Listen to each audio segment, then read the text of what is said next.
लकड़ी का रावण कविता, लेखक मुक्तिबोध। इसका अगला हिस्सा हम शुरू करते हैं।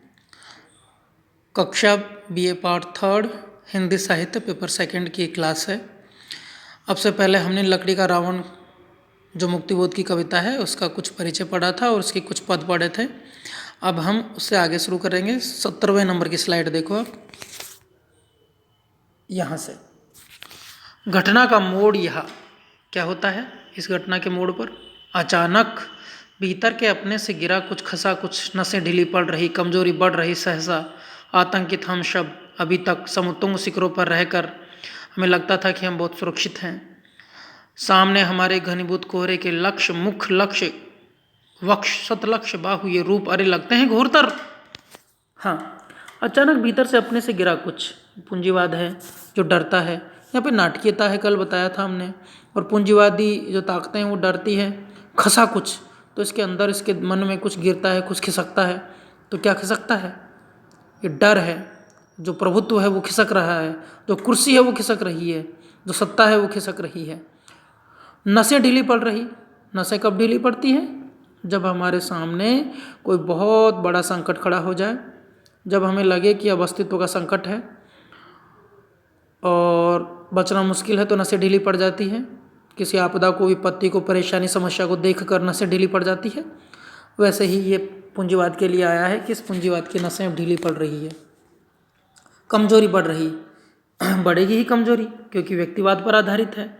एक तरफ समाज है, एक तरफ समाजवाद है जिसमें सारे समाज को साथ लेकर चलने की बात है। एक तरफ ये व्यक्तिवाद है जिसमें एक व्यक्ति ही सब कुछ है, उसका लाभ ही सब कुछ है, उसकी आशाएं, इच्छाएं, आकांक्षाएं सब कुछ है। वो पैसा कमाता जाता है और सत्ता के शिखरों पर बैठ जाता है। तो ये जो पूंजीवादी व्यवस्था है जिसमें केवल कुछ लोगों का भला होता है, अधिकांश लोगों का शोषण होता है, तो वहाँ पे तो कमजोरी तो बढ़ेगी ही। कमजोरी बढ़ रही, सहसा कमजोरी बढ़ना स्वाभाविक है। आतंकित हम सब, सहसा अचानक, फिर वही नाट्य था। आतंकित हम सब, आतंक फैल गया है। किसका? इन गरीबों का, मेहनत करने वाले लोगों का, जिनका शोषण किया गया है उनका, कि अभी छोड़ेंगे नहीं। और अभी तक समुद्रों शिखरों पर रहकर हम सुरक्षित थे।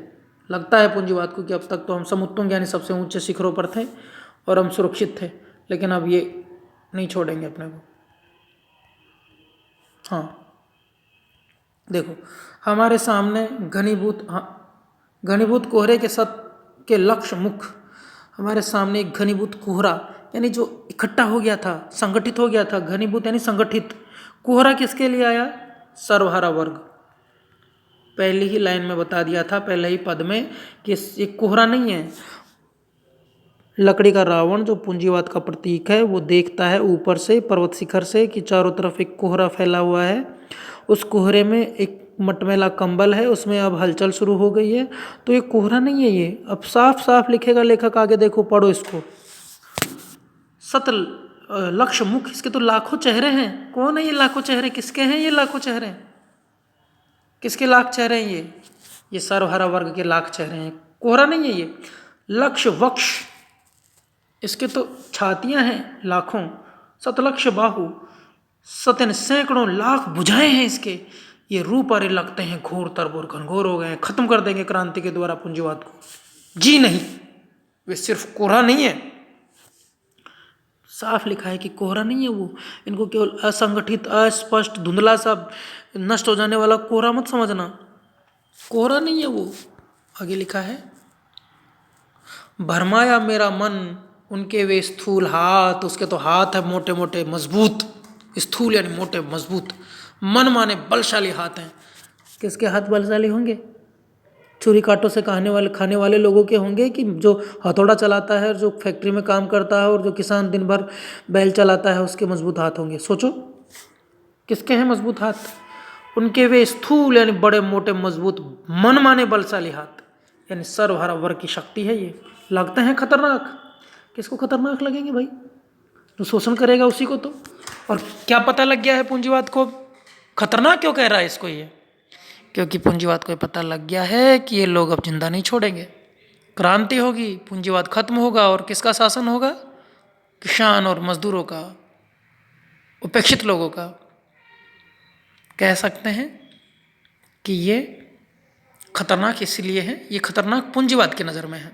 डरता हूँ, कौन डरता है? ये रावण डरता है, ये पूंजीवाद डरता है। डरता हूँ, डर है ये सर्वहारा वर्ग के प्रति। और जो पॉलिटिकल साइंस के विद्यार्थी होंगे वो जानते होंगे कि दुनिया 1945 के बाद में दो हिस्सों में बट गई थी, जिसको एक तो कहते हैं पूंजीवादी दुनिया, दूसरी कहते हैं साम्यवादी दुनिया। एक एक तरह की विचारधारा थी जिसका पूंजीवाद, जिसका नेतृत्व अमेरिका कर रहा था, और दूसरी विचारधारा थी साम्यवाद जिसका नेतृत्व यूएसएसआर, जिसको सोवियत रूस कहते हैं, वो कर रहा था। और दुनिया में एक अघोषित कोल्ड वार चल रहा था।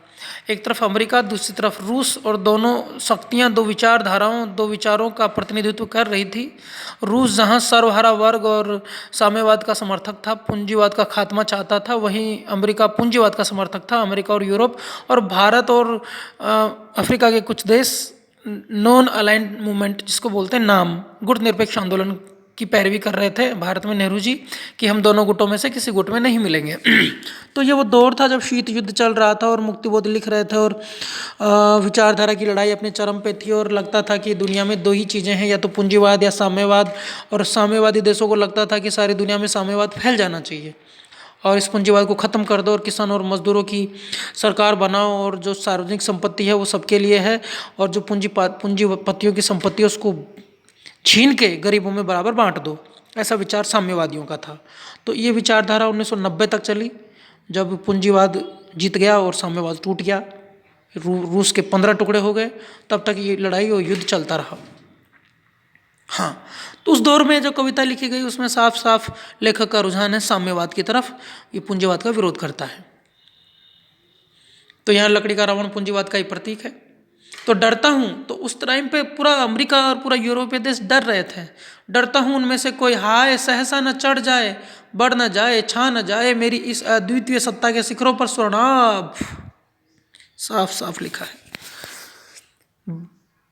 पूंजीवाद डरता है कि ये लोग सत्ता छीन लेंगे। बढ़ न जाए, छा न जाए मेरी इस अद्वितीय सत्ता। लड़ाई किसकी है?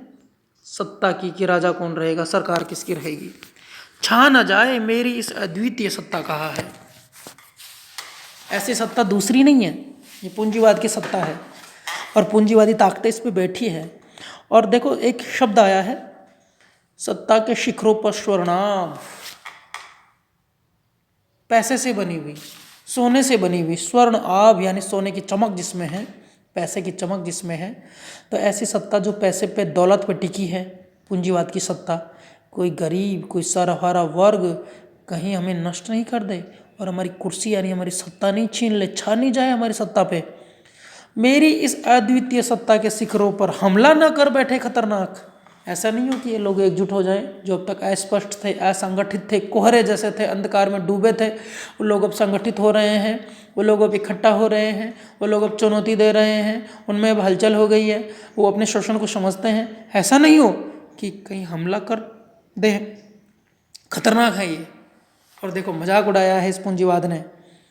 कोहरे के जनतंत्री वानर, ये कौन है? ये बंदर है। ये कौन से बंदर हैं? जो जनतंत्र में विश्वास रखते हैं।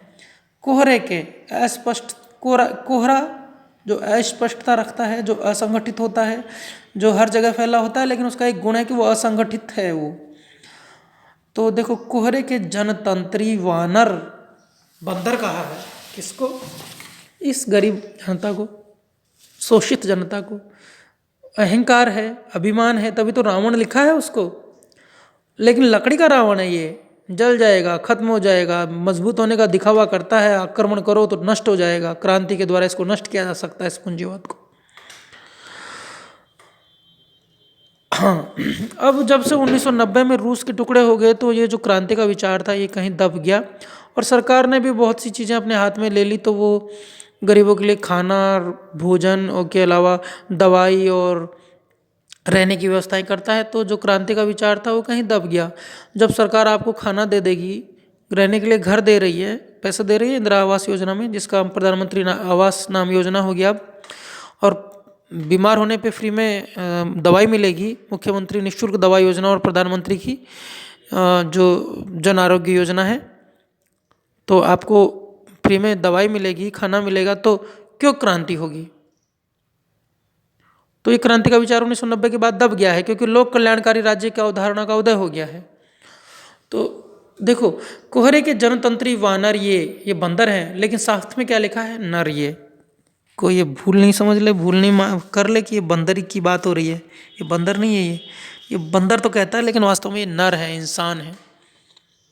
समुदाय, भीड़, पहले भी कहा था, पूंजीवादी भीड़ से डरता है, इस समुदाय से डरता है, भीड़ में जाना ही नहीं चाहता, भीड़ को देख के उसको डर लगता है। जबकि शोषित वर्ग है, जो सर्वहारा वर्ग है, वो भीड़ के पीछे ही चलता है। जो पैसे वाले हैं, जो पूंजीपति हैं, वो भीड़ से नफरत करते हैं। जो शोषित हैं, जो समुदायों में रहते हैं, वो भीड़ के साथ रहते हैं, भीड़ में चलना पसंद करते हैं। और साम्यवाद की विशेषता है कि उसको भीड़ अच्छी लगती है। भीड़ को वो नकारात्मक दृष्टि से नहीं देखता, भीड़ के प्रति उसके मन में घृणा नहीं है, नफरत नहीं है, वो भीड़ को अच्छा मानता है। और कभी तो कहता ही है, मुक्तिबोध की तो एक घोषणा ही है कि मुक्ति कभी अकेले में नहीं मिलती, अगर वो है तो वो सबके साथ है। तो जो साम्यवादी विचारधारा को मानने वाले लेखक हैं, वो कहीं अकेले में बैठ के कविता नहीं लिखते, वो भीड़ पे कविता लिखते हैं, भीड़ के साथ हैं, भीड़ की कविता लिखते हैं, शोषित वर्ग की कविता लिखते हैं।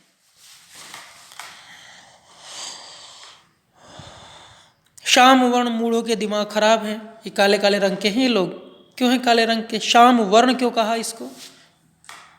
क्योंकि मेहनत करने से इनका रंग सांवला हो गया है। श्याम वर्ण, सांवले रंग के। मूढ़ यानी मूर्ख, मूर्ख लोग हैं ये, काले काले लोग हैं। कैसे? मूर्ख का दिमाग खराब हो रखा है। हल चले गड़बड़, नीचे थे जब तक, फासलों में खोए हुए कहीं दूर पार थे, कोहरे के घने घने घने श्याम प्रसार थे, अब ये लंगूर हैं हाय हाय,